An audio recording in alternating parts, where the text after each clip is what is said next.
آلہ وصحبہ اجمعین اما بعد فقد قال اللہ تبارک وتعالی فی کلامہ المجید والفرقان الحمید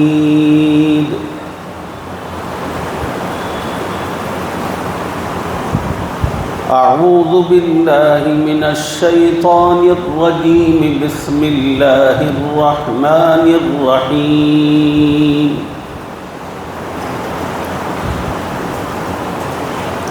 والذین هم علی صلواتهم یحافظون اولئک هم الوارثون الذين يرثون الفردوس هم فيها خالدون صدق الله العظيم وقال النبي صلى الله عليه وسلم أحب الأعمال إلى الله تعالى أدومها وإن قل أو كما قال عليه الصلاة والتسليم قابل احترام بزرگوں، نوجوان ساتھیوں، دین کی بات عظمت و احترام سے سننے والی ماؤں اور بہن، السلام علیکم ورحمۃ اللہ وبرکاتہ۔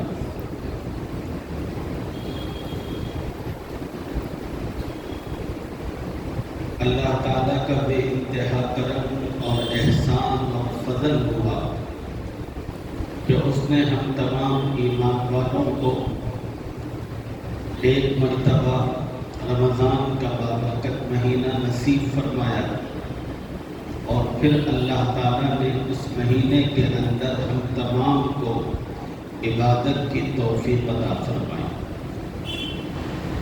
اللہ تعالیٰ کا شکر ہے، احسان ہے۔ ایمان والے کو چاہیے اللہ تعالیٰ جب کسی نیک عمل کی توفیق اس کو عطا فرماتے ہیں، دین و دنیا کے اعتبار سے کوئی نعمت اس کو دیتے ہیں، اس نعمت کے مکمل ہونے کے بعد ایمان والوں پر دو چیزیں لازمی ہوتی ہیں۔ پہلی چیز ہے شکر اور دوسری چیز ہے استغفار۔ شکر اس بات پر ہونا چاہیے کہ اللہ تعالیٰ نے اپنے کرم سے یہ نعمت بغیر کسی اہلیت اور صلاحیت کے مجھے عطا فرمائی، اور استغفار اس بات پر ہونا چاہیے کہ خدا کی دی ہوئی اس نعمت سے جس طرح فائدہ اٹھانا تھا اس طرح میں فائدہ اٹھا نہیں سکا۔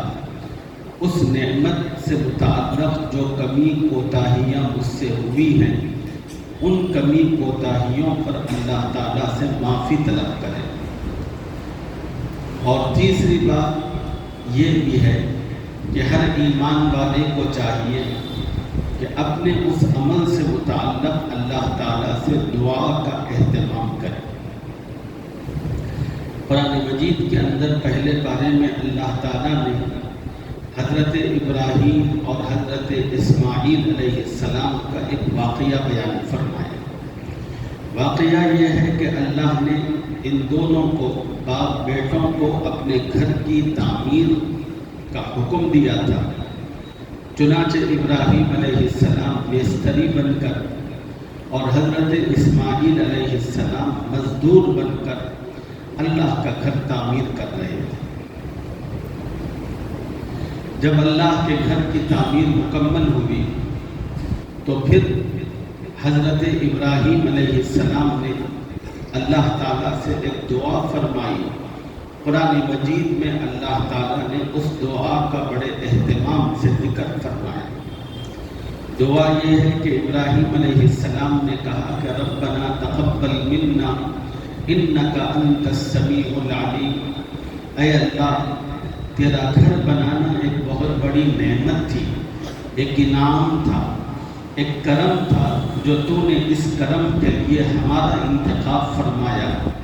اے اللہ، اس انتخاب پر ہم تیرا شکر ادا کرتے ہیں اے اللہ ہم نے تیرا گھر بنایا تیرے حکم کے مطابق، مگر جن جذبات و احساسات کو ملحوظ رکھ کر جن کیفیتوں کے ساتھ یہ گھر کی تعمیر ہونی تھی، اے اللہ ہم نے ویسا تو نہیں کیا، یقیناً اس میں ہم سے کچھ کمی کوتاہیاں ہوئی ہیں۔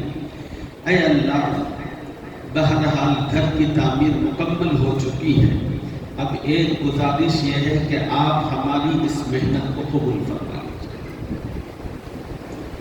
ربنا تقبل منا انک انت السمیع العلیم، اے اللہ آپ ہماری اس محنت کو قبول کر لیجیے، اس لیے کہ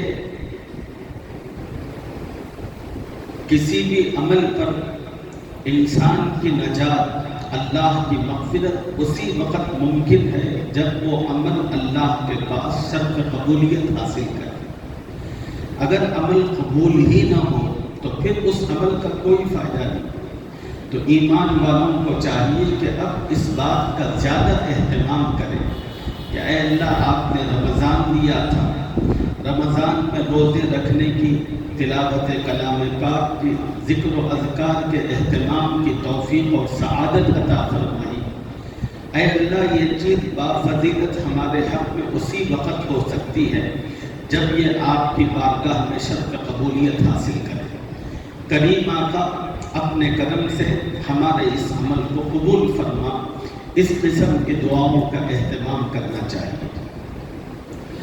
ہمارے بزرگ اور اسلاف کی زندگی میں یہ بات ملتی ہے، اور رمضان کی آمد سے 6 مہینے پہلے رمضان کی آمد کا انتظار کیا کرتے تھے، اور رمضان گزرنے کے بعد باقی 6 مہینوں تک رمضان میں کی جانے والی عبادتوں کی قبولیت سے متعلق اللہ سے دعاؤں کا اہتمام کرتے تھے۔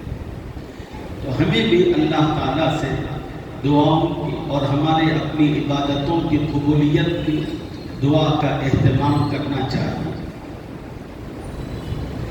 دوسری بات اس موقع پر آپ حضرات کی خدمت میں یہ عرض کرنی ہے،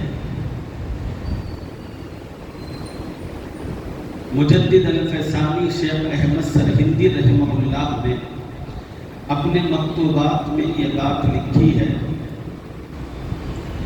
جس مسلمان کا رمضان متحد گزرتا ہے، اللہ تعالیٰ اس کی برکت سے اس کے سال کو بھی متحد طور پر گزرواتے ہیں۔ جس مسلمان کا رمضان متفرق اور منتشر ہوتا ہے، اللہ تعالیٰ اس کے پورے آنے والے سال کو بھی مختلف اور منتشر فرماتے ہیں۔ جن لوگوں کا رمضان منتشر ہوا اللہ تعالیٰ معاف فرمائے، لیکن جتنے حضرات میرے سامنے بیٹھے ہوئے ہیں، مجھے امید ہے اللہ کی رحمت سے کہ ہم نے اپنے رمضان کو اچھے انداز اور طریقے پر گزارنے کی کوشش کی۔ اب یہ جو رمضان ہم نے اچھے طریقے پر گزارا، ہم نے 30 دن اہتمام سے روزے رکھے، ہم نے 30 دن اللہ کے حکم کے مطابق نماز تراویح کا اہتمام کیا، ہم نے ان 30 دنوں میں بڑی پابندی کے ساتھ اللہ کے کلام کی تلاوت کی، ہم نے ان 30 دنوں میں بڑے اہتمام کے ساتھ اللہ کے ذکر کا اہتمام کیا، ہم نے ان 30 دنوں میں بڑے اہتمام کے ساتھ بڑوں کی عزت و تکریم کی، چھوٹوں کے ساتھ شفقت و محبت کا معاملہ کیا۔ ان 30 دنوں میں ہمارے دلوں کے اندر عام مسلمانوں سے متعلق، بالخصوص سماج کے دبے کچلے طبقے سے متعلق خیر خواہی، محبت کی کے جذبات و احساسات رہے۔ یہ جو ہم نے رمضان کے مہینے کو ان نیکیوں کے ساتھ گزارا، ایک مومن و مسلمان کو چاہیے کہ رمضان کے بعد کا جو وقت ہے، اس وقت کو بھی انہی نیکیوں کے ساتھ گزارے۔ انسان اگر تھوڑی سی کوشش کرے گا تو اللہ تعالیٰ اس کا بقیہ پورا سال رمضان کا ایک نمونہ بنا دے گا۔ علماء نے اپنی کتابوں کے اندر لکھا ہے کہ رمضان ایمان والوں کے لیے اللہ تعالیٰ کی طرف سے ایک تربیت کا مہینہ ہوتا ہے۔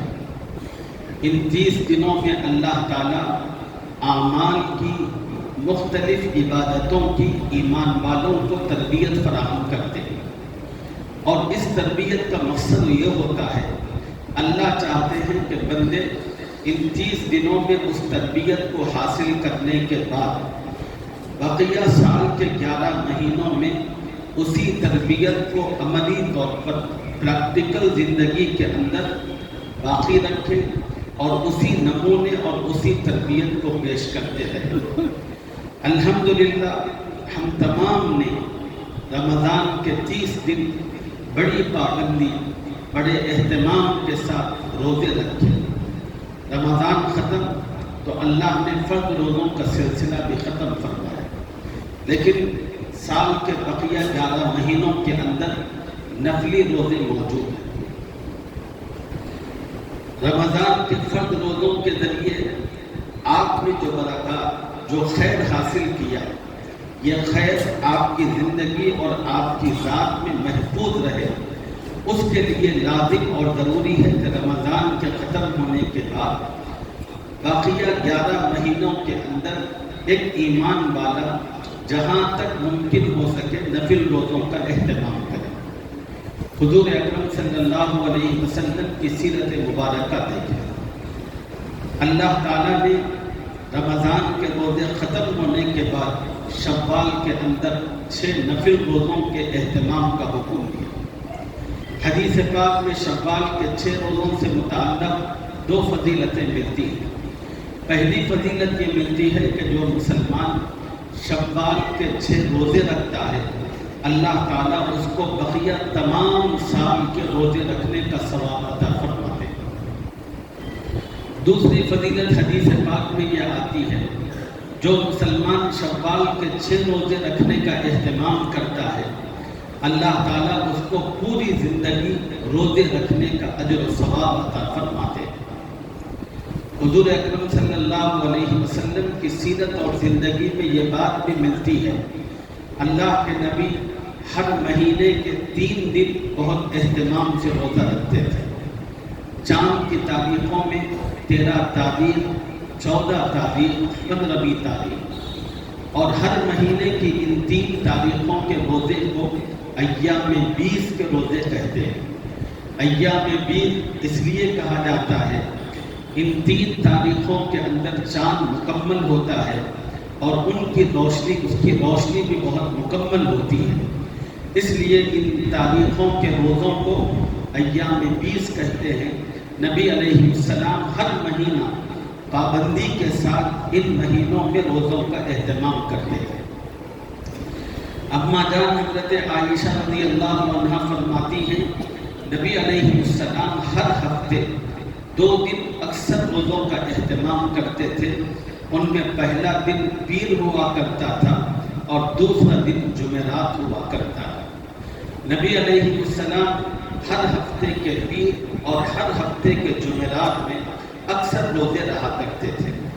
پھر اس کے علاوہ محرم الحرام کے مہینے میں اور پھر شعبان کے مہینے میں نبی علیہ السلام بہت کثرت سے روزے رکھتے تھے۔ یہ تمام کے تمام نفلی روزے ہیں۔ ایک ایمان والے کو چاہیے کہ رمضان کے مہینے میں جس طرح اس نے فرض روزوں کا اہتمام کیا، سال کے بقیہ مہینوں کے اندر یہ نفلی روزے موجود ہیں، ان روزوں میں سے کچھ نہ کچھ روزے رکھ کر اس سبق کو، اس تربیت کو تازہ کرتے رہے، جو تربیت اللہ تعالیٰ نے آپ کو رمضان کے بابرکت مہینے میں عطا فرمائی۔ رمضان کے مہینے میں اللہ تعالیٰ نے ہم تمام کو ایک طرف روزے کا حکم دیا، دوسری طرف رات میں اللہ نے نماز تراویح کا حکم دیا تھا۔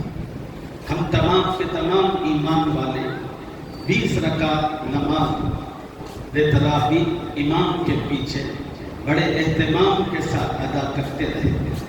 یہ 20 رکعت نماز تراویح کے ذریعے اللہ تعالیٰ اس بات کی تاکید فرماتے ہیں، تربیت دیتے ہیں کہ رمضان گزرنے کے بعد ایک بندہ فرض تو ادا کرے گا ہی کرے گا، مسلمان فرض چھوڑے اس کا تصور بھی نہیں ہے۔ یہاں سوال یہ ہے کہ رمضان کے اندر اللہ نے تراویح کا حکم دیا، رمضان ختم ہونے کے بعد اللہ یہ چاہتے ہیں کہ بندہ نوافل کچھ نہ کچھ ادا کرنے کا اہتمام کرے۔ رمضان میں بھلے آپ 20 پڑھتے تھے، رمضان گزرنے کے بعد ہر دن 6 رکعت، 8 رکعت، 10 رکعت مقررہ فرضوں اور سنتوں کے علاوہ کم از کم اتنی رکعت نفل کی آپ پڑھ کر وہ جو رمضان میں نماز تراویح کی تربیت آپ نے اللہ سے حاصل کی اور اس کی جو نورانیت اور برکت اپنی زندگی میں لی، وہ برکت آپ کی زندگی میں باقی رہے اور اس میں مزید اضافہ اور ترقی ہو، اس کے لیے اس بات کا اہتمام کرنا چاہیے کہ رمضان گزرنے کے بعد بھی نوافل کا کچھ نہ کچھ اہتمام ہماری زندگی میں ہو۔ ایک حدیث میں رسول اللہ صلی اللہ علیہ وسلم نے ارشاد فرمایا، نفل نمازوں کے ذریعے اللہ بندہ خدا سے جتنا قریب ہوتا ہے اتنا کسی اور عمل سے نہیں ہوتا۔ اللہ تعالیٰ فرماتے ہیں کہ اگر بندہ میری طرف ایک بالش متوجہ ہوتا ہے تو میں اس کی طرف 2 بالش متوجہ ہوتا ہوں۔ اللہ فرماتے ہیں کہ بندہ میری طرف ایک ہاتھ بڑھتا ہے تو میں 2 ہاتھ اس کی طرف بڑھتا ہوں۔ اللہ فرماتے ہیں کہ بندہ میری طرف، میری رحمت کی طرف چل کر آتا ہے تو میں خدا دوڑ کر اس کی طرف جاتا ہوں۔ نوافل کے ذریعے یہ قرب بندے کو نصیب ہوتا ہے، اس لیے کچھ نہ کچھ نوافل کا اہتمام ہر ایمان والے کو اپنی زندگی میں کرنا چاہیے۔ رمضان کے اندر اللہ تعالیٰ نے جو عبادتیں رکھی تھی ان عبادتوں میں ایک عبادت 5 وقت نماز کی تھی۔ ہر مسلمان اس بات کی کوشش کرتا رہا رمضان کے پورے مہینے میں میری نماز تکبیر تحریمہ کے ساتھ ہو۔ میرے دوستو، یہ نمازیں صرف رمضان کے حد تک فرض نہیں تھی، یہ نمازیں اللہ تعالیٰ نے آپ پر رمضان کے علاوہ میں بھی فرض کر رکھی ہیں۔ نماز تو وہ عبادت ہے جو ایک مسلمان پر بالغ ہونے کے بعد سے جو فرض ہوتی ہے موت تک کبھی معاف نہیں ہوتی۔ ہاں، انسان مسافرت میں ہو، بیماری میں ہو، کیسی ہی مشکلات اور مشقتوں میں ہو، اللہ کا حکم ہے کہ برابر نماز کو ادا کرنا۔ حتیٰ کہ عین جنگ کے موقع پر بھی قرآن مجید میں اللہ کا حکم ہے، مسلمان کے لیے نماز معاف نہیں ہے۔ اس جنگ کے میدان میں بھی دشمنوں سے جنگ کرتے ہوئے ایک مسلمان نماز کی ادائیگی کا اہتمام کرے گا۔ آپ اس سے اندازہ کریں کہ یہ عبادت اللہ کو کتنی محبوب ہے، کتنی پسندیدہ ہے، جس عبادت سے متعلق کبھی چھٹی اور کبھی معافی نہیں ہے، بلکہ اللہ کی طرف سے سہولتیں ہیں۔ اگر کوئی مسلمان بہت زیادہ کمزور ہو جائے اور بہت زیادہ نڈھال ہو جائے اور اس کے اندر اتنی قوت اور طاقت نہ ہو کہ وہ اس عبادت کو کھڑے ہو کر ادا کر سکے، تو اللہ اجازت دیتے ہیں کہ تم کھڑے ہو کر ادا نہیں کر سکتے تو بیٹھ کر کرو۔ اور اگر کوئی آدمی بیٹھ کر بھی اس عبادت کو ادا کرنے کی اہلیت اور سکت نہیں رکھتا تو پھر اللہ تعالیٰ حکم دیتے ہیں کہ پھر لیٹ کر کرو۔ لیکن کسی صورت میں معافی، حرکات و سکنات بجا نہیں لا سکتے تو پھر اللہ کا ارشاد ہے کہ اشاروں کے ذریعے کرو۔ یہ عبادت کسی صورت میں معاف ہے۔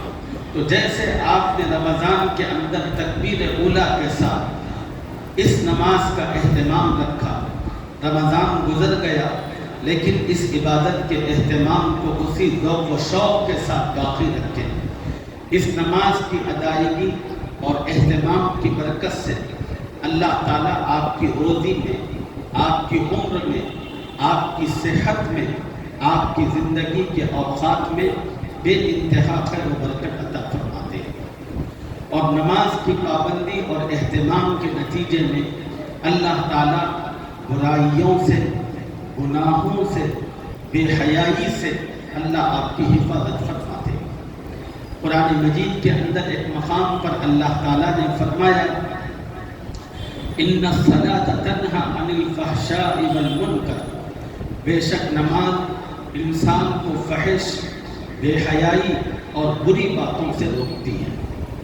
اگر آدمی گناہوں سے اپنے آپ کو روکنا چاہتا ہے تو وہ نماز کی پابندی کرے، اور اگر کوئی مسلمان نماز کا اہتمام کرنے کے باوجود برائی کا ارتکاب کرتا ہے تو یہ اس بات کی علامت ہے کہ اس کی نماز میں کوئی جھول یا کمی، خامی موجود ہے۔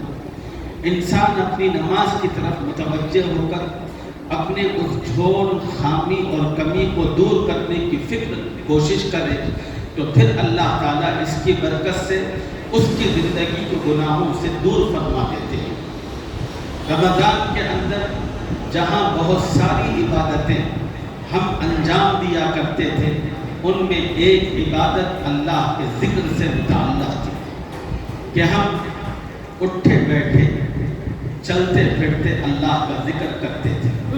رمضان گزر گیا، رمضان گزرنے کے بعد اسی طرح چلتے پھرتے آتے جاتے اللہ تعالیٰ کے ذکر کے اہتمام کو اپنی زندگی میں رکھنے کی کوشش کریں۔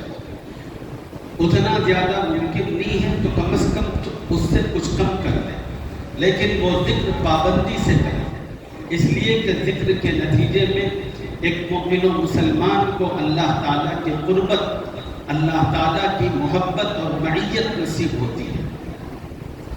حدیث پاک میں آتا ہے جب بندہ مجھے یاد کرتا ہے تو اللہ فرماتے ہیں کہ میں اس کو یاد کرتا ہوں۔ اللہ تعالیٰ فرماتے ہیں کہ جب بندہ مجھے اپنے دل میں یاد کرتا ہے تو میں اس کو اپنے دل میں یاد کرتا ہوں۔ جب وہ لوگوں کے درمیان، لوگوں کے سامنے مجھے یاد کرتا ہے تو میں لوگوں سے بہتر مخلوق فرشتوں کے سامنے ان کو یاد کرتا ہوں۔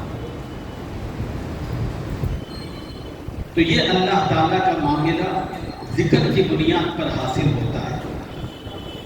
کون سا انسان ایسا نہیں ہوگا جس کے دل میں یہ خواہش اور تمنا نہ ہو بڑے بڑے لوگوں کے سامنے میرا ذکر آ جائے، اور اگر اسی محلے کے کچھ لوگوں کے پاس ابھی کچھ لوگ آ کر کہیں نماز کے بعد کہ بھائی ہم محلے کے پاس گئے تھے، وہاں آپ کا ذکر ہو رہا ہے، آدمی کتنا خوش ہوتا ہے، پوچھتا ہے کہ صحیح بولو وہاں ذکر ہو رہا تھا، ہاں، آدمی اتنا خوش ہوتا ہے۔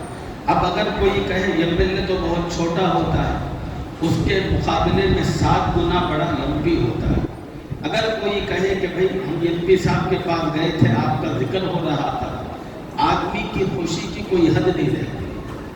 میرے محترم بزرگوں، دوستو، اس پوری کائنات کے خالق و مالک، بادشاہوں کے بادشاہ، احکم الحاکمین کے سامنے ہمارا ذکر ہوتا ہے۔ اس موقع پر جب ہم اس مالک و خالق کو یاد کرتے ہیں، پھر کون انسان ایسا ہوگا جو اس بات کو پسند نہیں کرے گا میرے مالک و خالق کے سامنے میرا تذکرہ ہو، میرا نام آئے، اور میرا خالق و مالک میرا ذکر فرشتوں کی مخلوق میں کرے۔ اس کا ایک ہی راستہ ہے، وہ راستہ یہ ہے کہ آپ اللہ کو یاد کرنے کا اہتمام کریں۔ کلمہ طیبہ ہے لا الہ الا اللہ محمد رسول اللہ، یہ سکون کلمہ ہے۔ کم از کم ہر ایمان والا 3 تسبیحات کو پورا کرنے کا اہتمام کرے۔ ایک تسبیح سکون کلمے کی، اور ایک تسبیح درود شریف کی، اور ایک تسبیح استغفار کی۔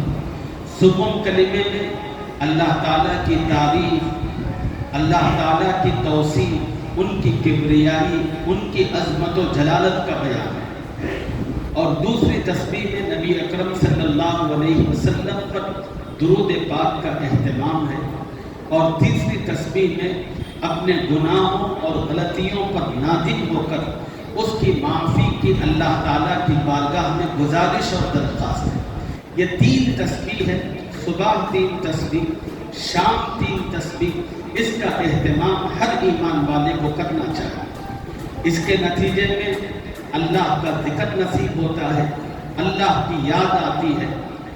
ایک اور حدیث اس سلسلے میں آپ کی خدمت میں عرض کروں۔ نبی علیہ السلام نے فرمایا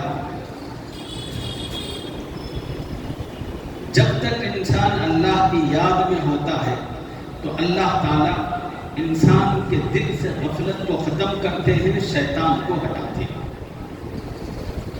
خدا کے ذکر کی بنیاد پر فرشتوں کو اللہ تعالیٰ ایمان والے سے قریب کرتے ہیں، اور ذکر کے نتیجے میں یہ فرشتے ایمان والے کے دل میں اچھے اچھے اعمال کا جذبہ، خیال پیدا کرتے ہیں۔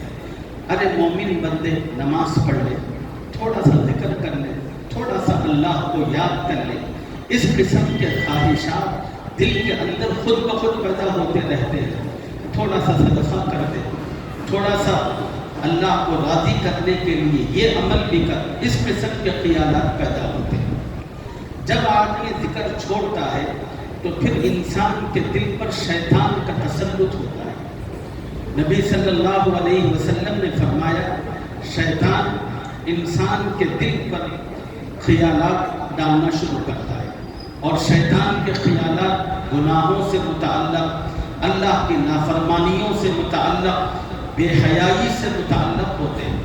شیطان کہتا ہے کہ یہ بھی گناہ کر، یہ بھی بے حیائی اور غلط کام کر، اور اپنی اس کی شہوت ابھارتا ہے، دوسری عورتوں کی طرف اس کی نظر ڈلواتا ہے۔ یہ سب شیاطین کے کام ہوتے ہیں، اس لیے کہ شیطان ہمارا بدترین دشمن ہے۔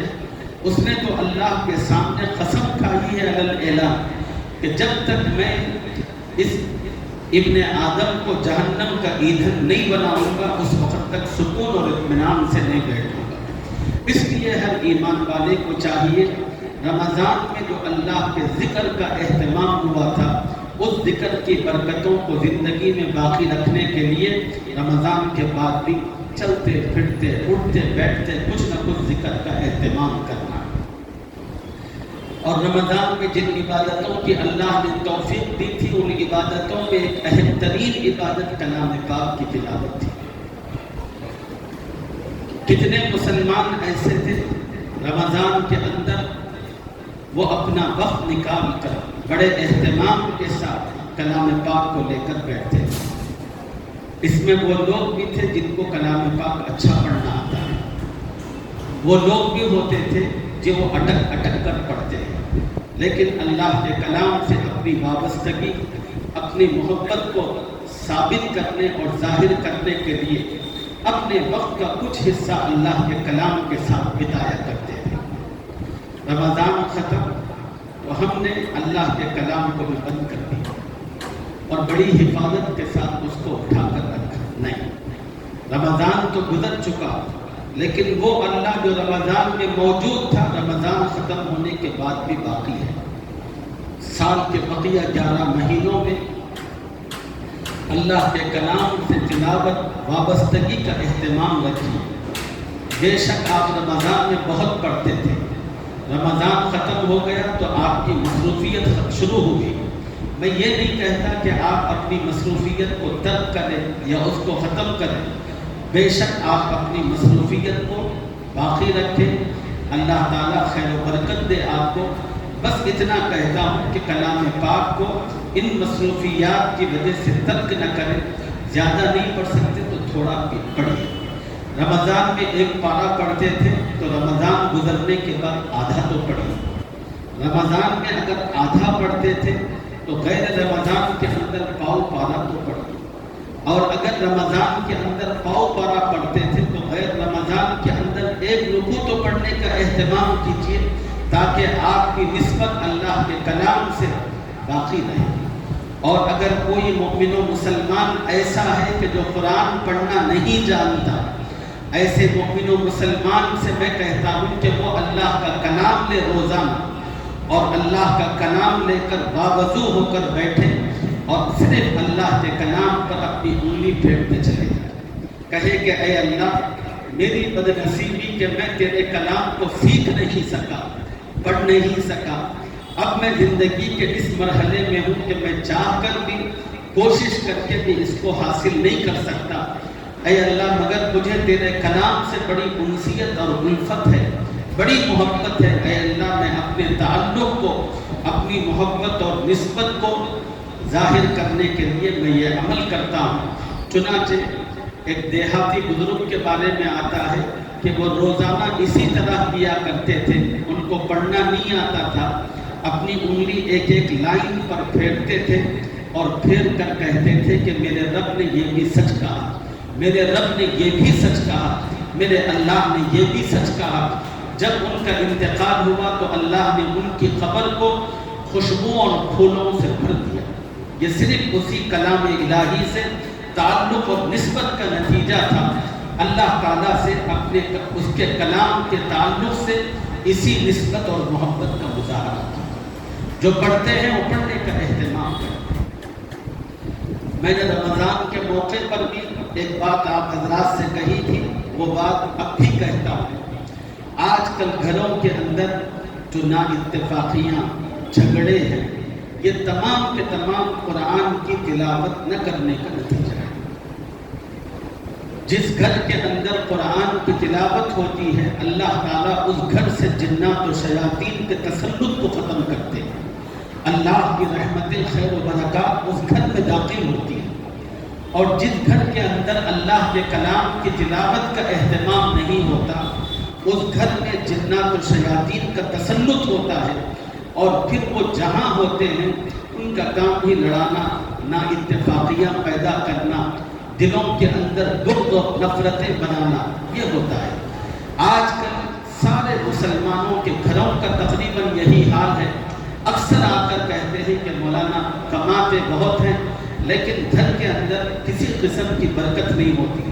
کہتے ہیں کہ مولانا ہمارے گھر کے اندر ہمیشہ نا اتفاقیاں، میاں بیوی کہتے ہیں کہ میرے شوہر کے درمیان ہمیشہ چپ چپ پک پک رہتی ہے، اور ماں باپ بچوں کے درمیان انبن کا ماحول، یہ سب جتنی نحوستیں ہیں یہ شیاطین کی وجہ سے۔